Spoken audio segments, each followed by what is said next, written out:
Anti corruption core of India, IGRS को लेकर सब क्या कहना चाहते हैं कि एंटी करप्शन की टीम पर प्रेस वार्ता करना?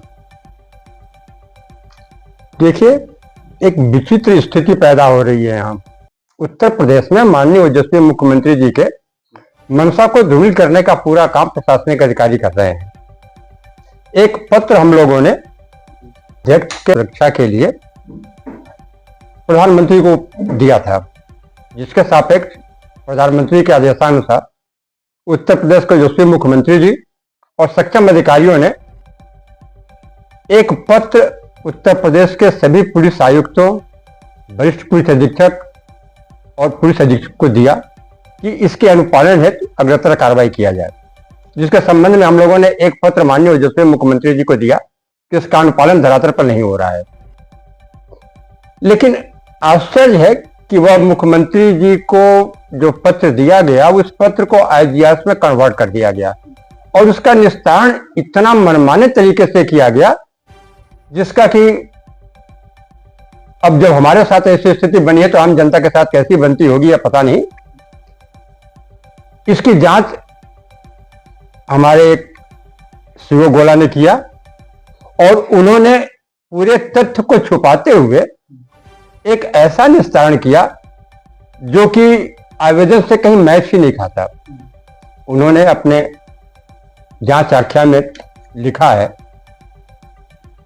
कि राष्ट्रीय अध्यक्ष को धमकी मिलती है, इसका कोई प्रमाण नहीं है, जबकि जब धमकी मिली है उसका एक कागज, एक आवेदन स्थानीय थाने को भी उपलब्ध कराया गया था, जिसकी पर्ची भी मिली हुई है, सब कुछ उपलब्ध है, लेकिन उनको धमकी नजर नहीं आता। जिस दिन कोई घटना घट जाएगी या चीज घट जाएगी, हत्या हो जाएगी, गोली चल जाएगी, उस दिन उनको बात नजर आएगा कि घटना घटी है। ऐसी स्थिति में आप यह गौर कर सकते हैं कि आईजीआरएस का निस्तारण माननीय मुख्यमंत्री जी के मंशा के एकदम विपरीत हो रहा है। जो हमेशा हम उत्तर प्रदेश के प्रभारी के रूप में माननीय मुख्यमंत्री जी को लिखते रहे हैं कि जांच अधिकारी आईजीआरएस के निस्तारण को मनमाने तरीके से बिना आवेदक को संज्ञान में लिए मनमाने तरीके से इसका निस्तारण कर देते हैं। इसका साक्षात प्रमाण यह सामने हमारे खुद के है, जिसमें उन्होंने न कोई मुलाकात की, न कोई पूछताछ किया, न फोनिक कोई वार्ता हुई, लेकिन वह लिख रहे हैं कि पूछताछ के उपरांत हमने इसका निस्तारण किया। यह सरासर गलत है। जरा देखा जाए कि मुख्यमंत्री जी को अगर कोई शिकायत पत्र देता है तो आईजीआरएस में कन्वर्ट कर दिया जाता है, इसके विषय में आपका क्या कहना है? क्या ये सही है ये नियम? यह नियम तो सही नहीं है, लेकिन हमको लगता है कि माननीय ओजस्वी मुख्यमंत्री जी को इसका पता नहीं है। उनके अधिकारी उस आवेदन को वहीं से आईजीआरएस में कन्वर्ट कर देते हैं, जबकि उसको चाहिए कि मुख्यमंत्री जी के संज्ञान में वह हो। आईजीआरएस में कन्वर्ट करने का मतलब हो गया, अगर हमको आईजीआरएस में कन्वर्ट ही करना होता तो हम आईजीआरएस पोर्टल पर डाल देते माननीय मुख्यमंत्री जी के, हम पत्र क्यों भेजते, रजिस्ट्री क्यों करते? तो यह तो अच्छी व्यवस्था नहीं है। आईजीआरएस का खेला इस समय प्रदेश में बहुत जोरों से चल रहा है। देखा जाए कि जनता दरबार में जो पीड़ित जा रहे हैं उनका भी शिकायत पत्र आईजीआरएस के रूप में ही आ रहा है। उसके विषय में आपका क्या कहना है? आप देखो, यह भी एक विचित्र विडंबना है। मुख्यमंत्री जी का मंशा तो स्पष्ट दिखाई देता है कि वह पीड़ित जनता को न्याय देना चाहते हैं, और जो जनता वहां पहुंचती है, इस पर माननीय ओजस्वी मुख्यमंत्री जी को भी गौर करना चाहिए। जनता इन सक्षम अधिकारियों से न्याय नहीं पाने के बाद ही वहां तक जा पाती है, और पुनः मुख्यमंत्री जी के दरबार से वह इन्हीं सक्षम अधिकारियों के पास न्याय देने के लिए आता है। तो संभव नहीं हो पाता कि यह अपने आदेश का ही उल्लंघन करें। अगर इनको न्याय देना होता तो शुरू में ही दे लेते, लेकिन उन्होंने न्याय नहीं दिया, इसलिए माननीय ओजस्वी मुख्यमंत्री जी के दरबार में लोग जाते हैं। एंटी करप्शन टीम को शासन द्वारा बहुत पहले ही प्रोटोकॉल दे दिया गया है प्रशासन को लेकर के, और अभी तक कोई मतलब ऐसी व्यवस्थाएं नहीं मिल पाई आप लोगों को, इसके विषय में क्या कहना है? आप स्पष्ट रूप से देख रहे हो, आप चूंकि मीडिया कर्मी हो, आप अच्छे पत्रकार हो, आप देखते हो कि जगह जगह पुलिस रिश्वत लेते हुए या पीड़ित को न्याय देते हुए पकड़ी जा रही है। यह कैसे चाहेंगे? आखिर एंटी करप्शन ब्यूरो या एंटी करप्शन ऑर्गेनाइजेशन जो शासन के अपने अंग हैं, पुलिस प्रशासन से ही निकल करके बने हुए हैं, हम लोगों के जो एंटी करप्शन कोर है, इसका बाकायदे मंडलायुक्त गोरखपुर, जिलाधिकारी गोरखपुर, एसएसपी गोरखपुर से संगठन की जांच हुई है। और जांच होने के बाद उन लोगों ने स्पष्ट रूप से लिखा है कि जब भी हमको आवश्यकता पड़ेगी, हमको यथा स्थिति जैसी भी रहेगी उस हिसाब से हमको पुलिस बल उपलब्ध कराया जाएगा। लेकिन हम जब भी पुलिस के पास इस व्यवस्था के लिए कहते हैं तो पुलिस आनाकानी करती है, क्योंकि उसको डर है कि हम निष्पक्ष रूप से इनके काले कारनामों को उजागर कर माननीय मुख्यमंत्री जी को अवगत करा देंगे और इनके खिलाफ कार्रवाई की स्थिति बन जाएगी। इसलिए कभी भी हमें सहयोग करना नहीं चाहते। उत्तर प्रदेश में देखा जाए भ्रष्टाचार चरम सीमा पे है, लगभग कई विभागों में भ्रष्टाचार जो कि काफी बड़े पैमाने पे चल रहे हैं। आपका संगठन क्या कर रहा है कि इस भ्रष्टाचार पे अभी तक लगाम नहीं लग पाया? यह बताइए। जब प्रशासन हमको सही, मैं माननीय ओजस्वी मुख्यमंत्री जी को लगातार मैंने लिखा है कि जो भ्रष्टाचार धरातल पे दिखाई दे रहा है, इसको खत्म करने में आपके सक्षम अधिकारी असफल हैं। कारण उसका क्या है कि उनके संरक्षण में ही लगता है हमको, क्योंकि ऐसा तो नहीं है कोई जानते नहीं है क्या हो रहा है। तहसीलों में आप जाएं तो एसडीएम को पता है कि तहसील में क्या हो रहा है, तहसीलदार को पता है। आप पुलिस प्रशासन में जाएं तो एसपी को नहीं मालूम कि थानों पे क्या हो रहा है, क्षेत्राधिकारी महोदय को नहीं पता थानों पे क्या हो रहा है। सभी को, आप पीडब्ल्यूडी को देखें तो अभिलेख में काम कुछ है, धरातल पे कुछ है। एक सड़क जिसकी जो है लॉन्गिविटी जो है वह 3 साल की होनी चाहिए, वह 3 महीने में खत्म हो जाती है, सड़क टूट जाता है।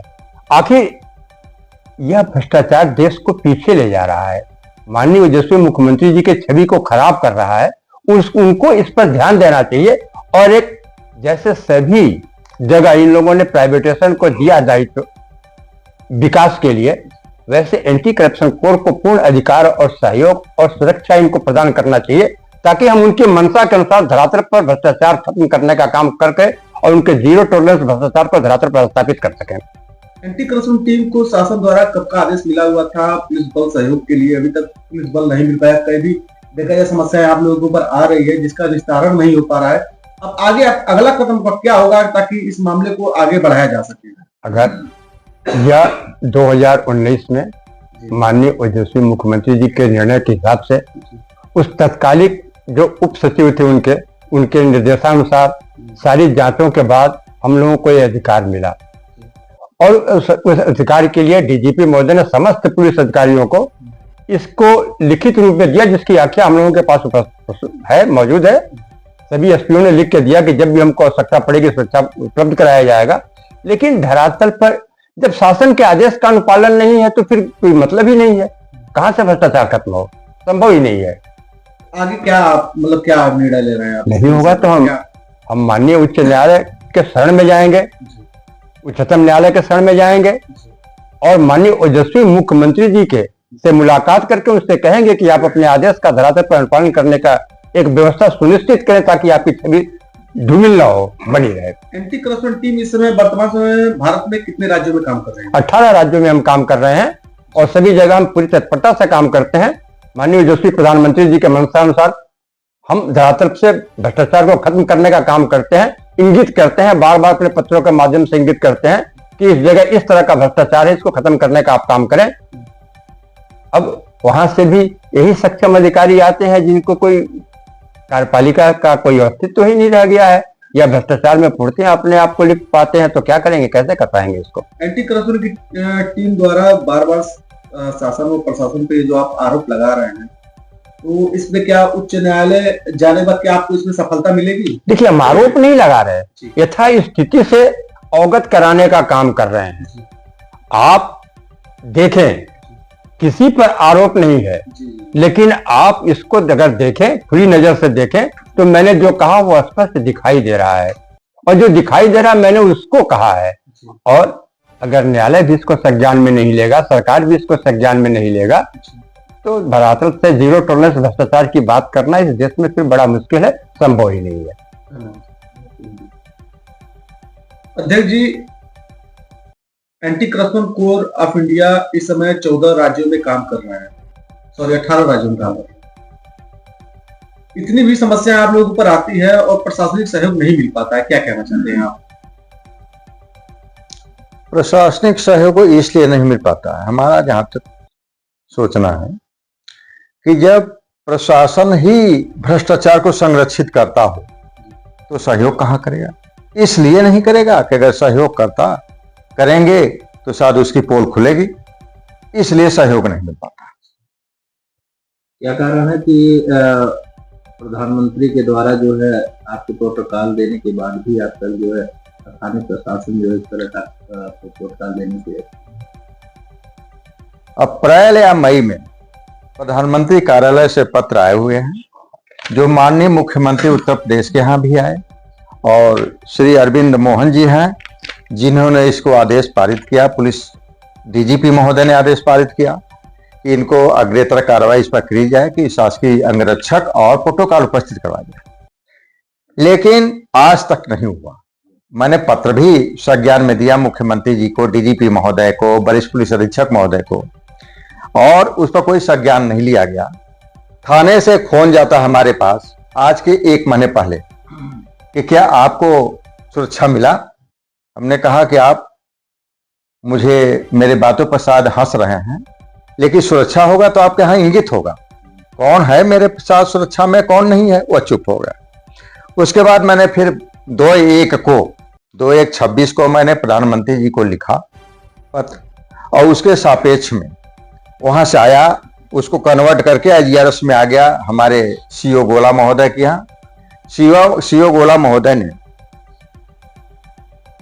पत्र जो गया बिल्कुल उसके विपरीत उन्होंने लिखा IGRS के थ्रू। न तो मुझसे कोई कांटेक्ट है और न तो मुझसे मुलाकात है, कभी नहीं मुलाकात है, आज तक मैंने उनको देखा ही नहीं है, न मुलाकात है न कांटेक्ट है। और ये बिल्कुल फ्रॉड की बात है, झूठ। जब मेरे सक्षम अधिकारी ही झूठ बोलना शुरू कर दें तो यह मान लिया जाएगा कि यह क्यों नहीं मुझे प्रोटोकॉल और सुरक्षा मिल रहा है कि वो संरक्षित कर रहे हैं अपने अधीनस्थ जो भी अधिकारी कर्मचारी हैं उनको संरक्षित कर रहे हैं कि भ्रष्टाचार के लिए, तो नहीं हुआ। फिर उन्होंने लिखा कि आपको कोई सुरक्षा की मैंने कोई धमकी या कोई ऐसा कोई हमारे पास प्रमाण नहीं है। 13/8/2025 को मैंने एक आवेदन दिया है जिसकी पीली पर्ची मिली है FIR के लिए। मैं आ रहा था देवरिया से, हम और प्रभारी जी और लोग, तो वहां रास्ते में लोगों ने घेर लिया। अब मैंने दिया और जांच किए कि नहीं किए, जिसकी सूचना मैंने ऊपर वरिष्ठ पुलिस अधीक्षक को भी, ISP साउथ को भी मैंने दिया है, लेकिन उस पर कोई कार्रवाई नहीं।